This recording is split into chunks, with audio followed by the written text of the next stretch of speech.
हेडलाईन्सचे प्रायोजक आहे NBC bearings, लांब पळण्यासाठी।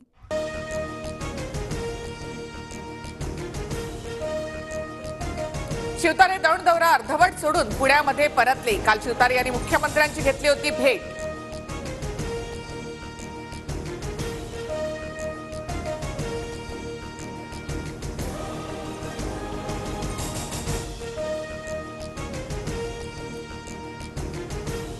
शिवतारे अजितदादांच्या विरोधामध्ये लढण्यावर ठाम। बारामतीमध्ये दौराही सुरू। पत्नी आहे म्हणून मत द्यायचं का? शिवतारेंचा अजित पवार यांना सवाल।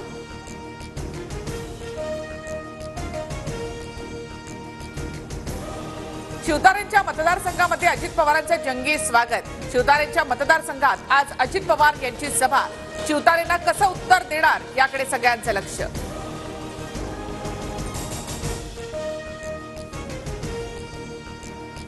वसंत मोरे यांनी घेतली संजय राऊतांची भेट। जवळपास अर्धा तास चर्चा। वसंत मोरे लोकसभा लढवण्यावर ठाम।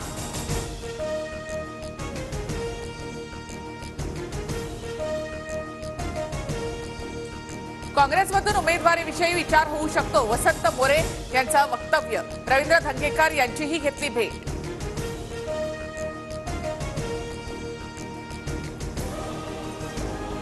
पक्ष सांगेल त्याचा प्रचार करणार, धंगेकर यांचं वक्तव्य। वसंत मोरे यांच्या उमेदवारी संदर्भामध्ये काँग्रेसमध्ये चर्चा।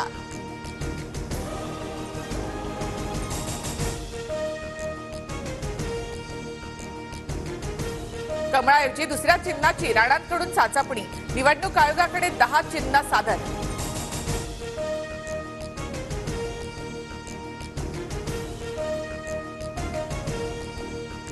लोकसभा निवडणुकांची उद्या 3 वाजता घोषणा। निवडणूक आयोगाकडून होणार घोषणा।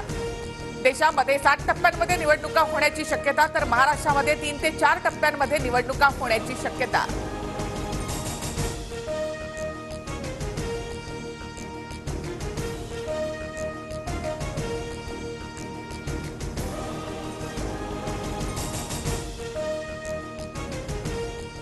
हेडलाईन्सचे प्रायोजक आहे एनबीसी बेरिंग्स, लांब पळण्यासाठी।